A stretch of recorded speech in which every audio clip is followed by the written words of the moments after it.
नमस्कार दोस्तों, मैं भूपेंद्र मिश्रा स्वागत करता हूं आप सभी का हमारे YouTube चैनल में। दोस्तों, हमारे छत्तीसगढ़ के राज्यपाल महोदया अनुसुईया उइके जी हमारे भारत देश के राष्ट्रपति महामहिम द्रौपदी मुर्मू जी से मुलाकात की और इस पर छत्तीसगढ़ में एक प्रकार से कहा जाए कि बहुत सारे जो प्रतिभागी हैं, जो नेता हैं, मंत्री हैं, उन सभी की नई उम्मीदें जागी हुई हैं। क्यों? क्योंकि देखिए, हमारे छत्तीसगढ़ में बात करें अभी वर्तमान में 0% आरक्षण है और कोई भी भर्ती प्रक्रिया जो है वो पूर्ण नहीं हो रहा है, क्योंकि वर्तमान में छत्तीसगढ़ में आरक्षण ही नहीं है और 0% आरक्षण में कोई भी रिजल्ट जारी नहीं किया जा सकता है, क्योंकि भारत देश में आरक्षण का प्रावधान है। कोई भी सरकारी नौकरी होगा तो उसमें आरक्षण जरूर रहेगा। हमारे छत्तीसगढ़ में क्या किया गया था, 58% आरक्षण को असंवैधानिक घोषित किया गया था। उसके बाद हमारे छत्तीसगढ़ में विधानसभा का विशेष सत्र बुलाया गया और उसके बाद क्या किया गया, 76% आरक्षण हमारे छत्तीसगढ़ के विधानसभा से पास हुआ। उसके बाद गया राज्यपाल महोदया के पास। राज्यपाल महोदया ने पहले कहा था कि मैं जैसे ही ये विधेयक मेरे पास आएगा मैं तुरंत का तुरंत हस्ताक्षर कर दूंगी, लेकिन बाद में इन्होंने 10 प्रश्न पूछे और 10 प्रश्न का जवाब छत्तीसगढ़ सरकार ने अभी तक नहीं दिया है। और अब अनुसुईया उइके जी ने क्या कहा कि मैं केंद्र में जाऊंगी, केंद्र सरकार के पास, और वहां पर प्रधानमंत्री, गृह मंत्री और राष्ट्रपति से उन्होंने मुलाकात करने की बात कही थी। और उन्होंने आज का दैनिक भास्कर का आप सभी पेपर देख सकते हैं, राष्ट्रपति से मुलाकात कर लिया है और राष्ट्रपति से मेनली उन्होंने आरक्षण के मुद्दे पर तो बात किया ही होगा। क्या करेंगी इसके बाद मैं आप सभी को समझाऊंगा कि आखिर वहां से आने के बाद वो क्या कर सकती हैं। ठीक है, मेन है राष्ट्रपति जी से जब उनका मुलाकात हुआ तो उन्होंने राष्ट्रपति जी को जो हमारे जो रायपुर का जो साइंस कॉलेज है कि स्थापना के 75वें वर्ष पूर्ण होने पर उनको जो कार्यक्रम आयोजित किया जा रहा है उसमें बुलाया हुआ है। और साथ ही साथ रायपुर स्थित एमईटी विश्वविद्यालय के दीक्षांत समारोह और मध्य प्रदेश के नर्मदापुरम की आदिवासी शिव संस्कृति समिति की ओर से 12 से 18 फरवरी तक प्रस्तावित महिला सशक्तिकरण कार्यक्रम में भी उनको मुख्य अतिथि के रूप में राष्ट्रपति महोदया को अनुसुईया उइके जी ने बुलाया है। तो ये तो हुआ। साथ ही साथ देखिए, उन्होंने, मैं मुद्दे पर आऊंगा कि अब राष्ट्रपति महोदया क्या करेंगी, लेकिन उसके पहले कुछ कुछ चीजों को आप सभी को समझना पड़ेगा। राज्यपाल महोदया अनुसुईया उइके जी राष्ट्रपति से मिली, साथ ही साथ गृह मंत्री अमित शाह से भी उन्होंने मुलाकात किया। साथ ही साथ वो हमारे देश के प्रधानमंत्री नरेंद्र मोदी जी से भी मुलाकात करेंगी।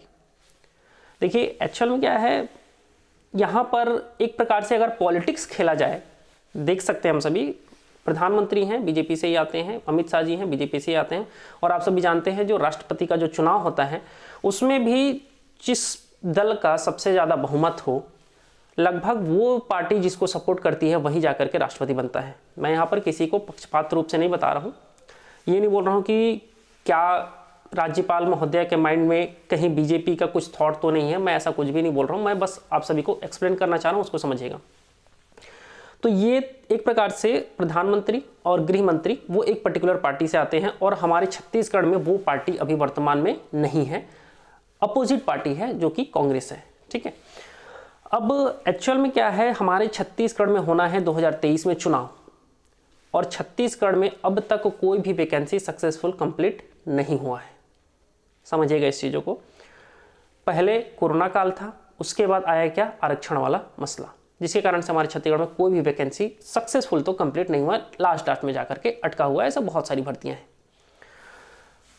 अब यहां से जब राज्यपाल महोदया आएंगी तो वो क्या करेंगी, ये जानने से पहले आप सभी को आर्टिकल 200 को जानना चाहिए। देखिए, आर्टिकल मतलब अनुच्छेद 200 क्या कहता है, अगर कोई भी विधेयक राज्यसभा बोला मैं, विधानसभा, अगर कहीं पर मान लो विधानमंडल, मतलब 2 विधानसभा, एक विधान परिषद है और एक विधानमंडल है, तो दोनों जगह से अगर पास हो रहा है, ठीक है, तो क्या हो जाएगा, वो राज्यपाल के पास जाएगा। और हमारे छत्तीसगढ़ में तो बस एक ही है, विधानसभा बस है। तो यहां से अब जब पास होकर के किसके पास गया, राज्यपाल के पास, तो राज्यपाल उसे बस कुछ ही चीजों को कर सकती हैं। पहला चीज, या तो उस संशोधन पर तुरंत हस्ताक्षर करके पास हो जाएगा वो और वो कानून बन जाएगा, या तो फिर क्या कर सकती थी, उसको सदन को, मतलब जो विधानसभा है उसको वापस लौटा सकती थी। लेकिन यहां पर वो बाध्य होती, इसीलिए वो वापस नहीं लौटा रही हैं और जो छत्तीसगढ़ के मंत्री हैं वो चाह रहे हैं कि वो वापस लौटा दे। अगर वो मान लो उसको वापस लौटाती और विधानसभा से हूबहू उसी प्रकार से उसको पास कर लिया जाता तो राज्यपाल बाध्य होती उस पर सिग्नेचर करने के लिए। इसीलिए हमारे छत्तीसगढ़ की राज्यपाल महोदया उसको वापस भी नहीं लौटा रही हैं, क्योंकि अगर उसको वापस लौटाया और वो फिर से विधानसभा से हूबहू वैसे ही पास हो गया तो उनको साइन करना ही पड़ेगा, ये उनकी मजबूरी रहेगी। अगला वो कर सकती हैं किसी भी विधेयक को राष्ट्रपति के विचारार्थ अपने पास सुरक्षित रख सकती हैं, क्योंकि इस पर राष्ट्रपति जी विचार करेंगे और हम सभी को यही लगता है कि आरक्षण पर राष्ट्रपति के विचारार्थ ही उन्होंने रख दिया है और इसी के सिलसिले में वो राष्ट्रपति से मिलने गई थी, ऐसा लग रहा है। ठीक है, बाकी मुझे जहाँ तक पर्सनल लगता है कि राष्ट्रपति महोदया जब वहाँ से वापस आएंगी तो देखना होगा कि क्या होगा। मेनली वो साइन तो नहीं करेंगी, इतना है कि वो साइन नहीं करेंगी, और अगर वो साइन करेंगी तो वो जब तक 10 प्रश्न जो उन्होंने पूछे हैं उसका उत्तर नहीं मिलता है तब तक वो साइन नहीं करेंगी। बाकी वो राज्यपाल हैं, उनका स्वविवेक है, वो साइन कर सकती हैं और नहीं कर सकती हैं, लेकिन जहाँ तक समझ में आ रहा है वो साइन नहीं करेंगी। और 2023 का जो चुनाव है वो आरक्षण के मुद्दे पर ही लड़ा जाएगा, मेरा जहाँ तक ये विचार है। बाकी आप सभी का क्या राय है नीचे कमेंट करके जरूर बताइएगा। और एक चीज़, हमारे छत्तीसगढ़ के मुख्यमंत्री भूपेश बघेल जी ने क्या कहा था ये भी आप सभी को बता दूं।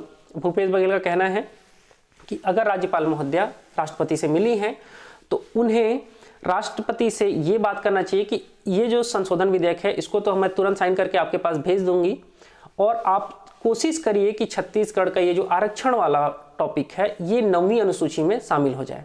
ये छत्तीसगढ़ के मुख्यमंत्री भूपेश बघेल जी का कहना है। बाकी यहाँ पर राजनीति होगी ये कंफर्म है, और इस राजनीति में पीसेंगे छत्तीसगढ़ के प्रतिभागी, ये भी कंफर्म है, क्योंकि आरक्षण के चक्कर में आप सभी देख सकते हैं बहुत सारी भर्ती परीक्षाओं का ज्वाइनिंग अटका हुआ है। ठीक है, और एक चीज़, अभी हाईकोर्ट में कुछ बच्चे गए हुए थे, उनके लिए एक राहत का फैसला हाईकोर्ट ने सुनाया कि जो भी कॉलेज में एंट्रेंस वाला बात था उसका प्रक्रिया को 58% आरक्षण से ही पूर्ण कर लिया जाए। ठीक है, तो ये एक बहुत अच्छा चीज़ हाईकोर्ट ने सुनाया था, तो ये एक बहुत अच्छा चीज़ था। ठीक है, बाकी ये वीडियो यहीं तक था। आप सभी को क्या लगता है कि छत्तीसगढ़ के राज्यपाल महोदया को जो 76% संशोधन विधेयक है उस पर हस्ताक्षर करना चाहिए या नहीं करना चाहिए? देखिए, अगर वो करती हैं तो भी ठीक है, नहीं करती हैं तो भी ठीक है। क्यों इसलिए बोल रहा हूँ, क्योंकि जैसे ही 76% आरक्षण पर वो साइन करेंगी वो हाईकोर्ट या सुप्रीम कोर्ट में जाकर के फंसेगा। लेकिन अगर वो साइन कर देती हैं तो बाकी सारे जो वैकेंसीज हैं वो आने शुरू हो जाएंगे, और मान लीजिए हाईकोर्ट सुप्रीम कोर्ट में जाता भी है केस तो वहाँ पर वकील लोग लड़ेंगे, और कई सारे केसेस हम लोगों ने देखा है बहुत लंबा लंबा खिंचाता है और तब तक पूरी की पूरी भर्ती प्रक्रिया होती रहती है। तो हो सकता है कि कोर्ट में फंसा रहे लेकिन इधर भर्तियाँ कंप्लीट हो जाएँ। बाकी आपका क्या राय है नीचे कमेंट करके जरूर बताइएगा। वीडियो यहीं तक था। और एक चीज़, अगर अभी तक आप लोगों ने मेरे चैनल भूपेंद्र मिश्रा को सब्सक्राइब नहीं किया है तो सब्सक्राइब कर लीजिएगा। Thank you.